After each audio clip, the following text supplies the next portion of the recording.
Okay, guys, so just to review some basic terminology, this diagram right up here, the name of this circle is circle B because the center point is point B.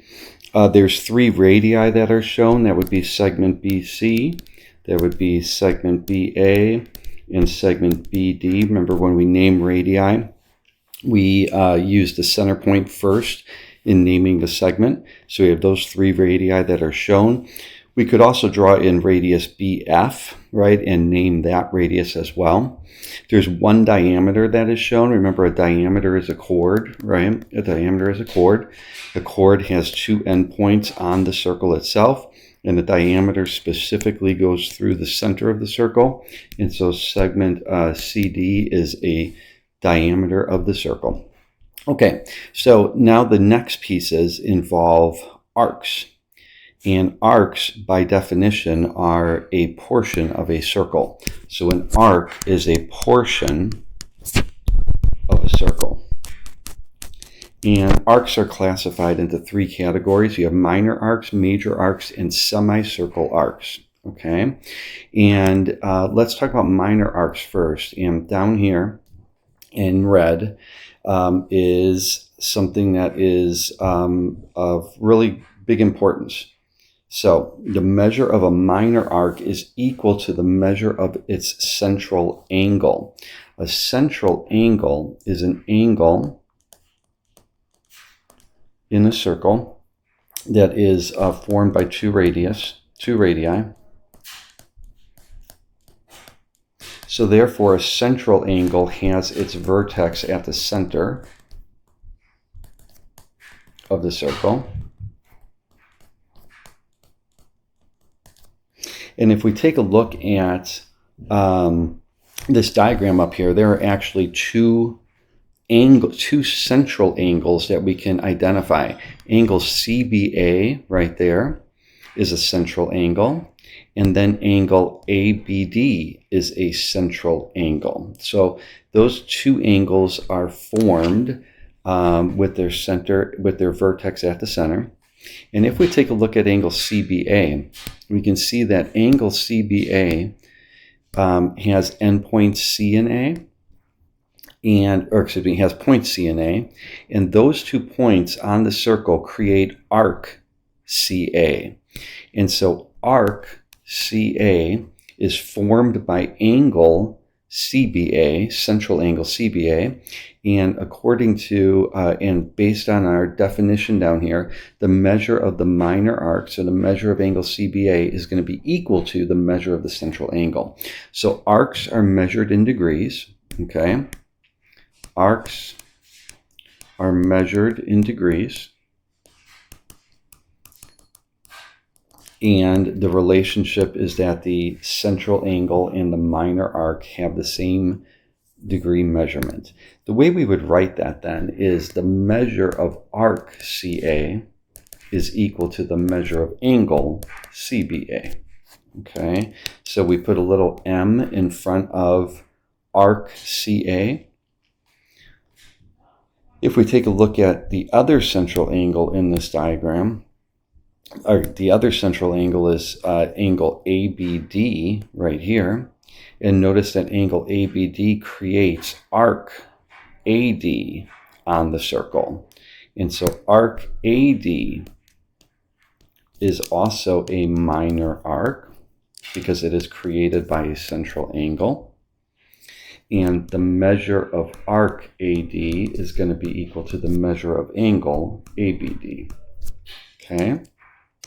Now, when we talk about minor arcs, every minor arc has a major arc that is associated with it. I'm going to erase the blue highlighting here and just look at the green arc CA there for a second. And if we take a look at the circle, when you put an arc, a minor arc like arc CA that we have highlighted right there, we can see that there is another part of the circle which is all the way on the other side, like so. And so this big arc, the one that I have highlighted in yellow, is called a major arc. So the minor arc CA has associated with it the major arc that's on the other side of the circle. Now, when you name a major arc, you have to use 3 points. So you use C and A as the 2 endpoints of the arc, but then we're going to use either F or D to name the arc as well. So arc CFA would be the major arc CFA. That's the yellow arc that I have highlighted. We could have also called it,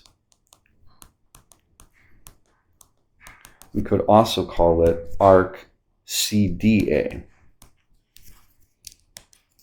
And you put the little arc notation on top of that, okay? So those two, when you name a major arc, you have to use 3 points, okay? A major arc requires that you use 3 points to name it, because that's what's going to distinguish it from the 2 points that are used the same 2 points being used to name the minor arc, okay?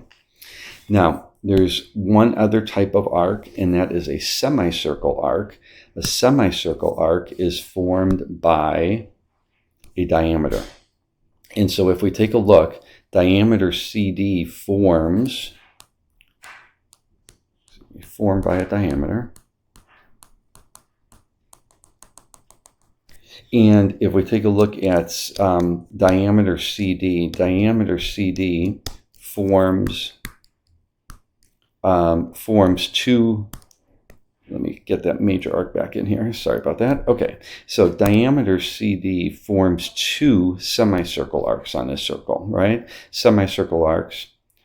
One is on one side and one is on the other side of the diameter, right? Now, when you name a semicircle arc, you have to use 3 points, because simply calling it arc CD doesn't tell you whether we're talking about the arc that's the semicircle arc that's over on the left side or the semicircle arc that's on the right side, right? So if I wanted to specifically identify the arc on the left side, then I would call it arc CFD. And if I wanted to name the arc on the right side, I would call it arc CAD. So using another point that's on the major arc or semicircle arc to identify which arc you're talking about, okay? All right, now semicircle arcs have to have a measure of 180 degrees, right? So semicircle arcs, the measure of arc CFD has to equal 180 degrees. And we can see that that is true when we look at the two central angles that are formed here, right? These 2 central angles, the one in green, CBA, and the one in blue, ABD, those 2 central angles are supplementary angles. And so, therefore, the semicircle arc has to be 180 degrees, okay? All right, so let's do a little problem here. Given circle K with diameters DF and GH, right away when we see that we have diameters DF and GH, we now know that we have some semicircle arcs, right? We know that this is 180 degrees here, for example. We also know that this arc GFH is 180 degrees, right? Because it's a semicircle arc, okay? Let's look at angle F. Angle FKH is equal to 10x. So angle FKH is this this central angle. It is 10x degrees. Now, the arc that is associated with that central angle is arc FH, and so arc FH also has to be 10x degrees, right? Okay, so the measure of arc FH also has to equal 10x degrees because of the central angle FKH. The third thing tells us that the measure of arc GF is equal to 5x plus 30. So arc GF is right here, and arc GF is 5x plus 30 degrees. And we want to find the measure of angle DKH, and we want to find the measure of arc GDF. Now, GDF is a major arc because of the 3 letters. that are being used to name it. So G, D, F is going to be that big red arc right there. Okay. All right, so if we take a look at what we have here, I actually, when we're working with circles, I prefer to work with arcs when I can. I just think they're easier to see the relationships on sometimes. It takes a little bit of getting used to, but if we take a look, we do have diameter GH right here, right?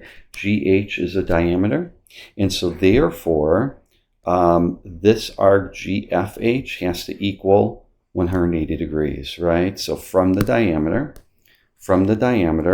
the measure of arc GFH has to equal 180 degrees.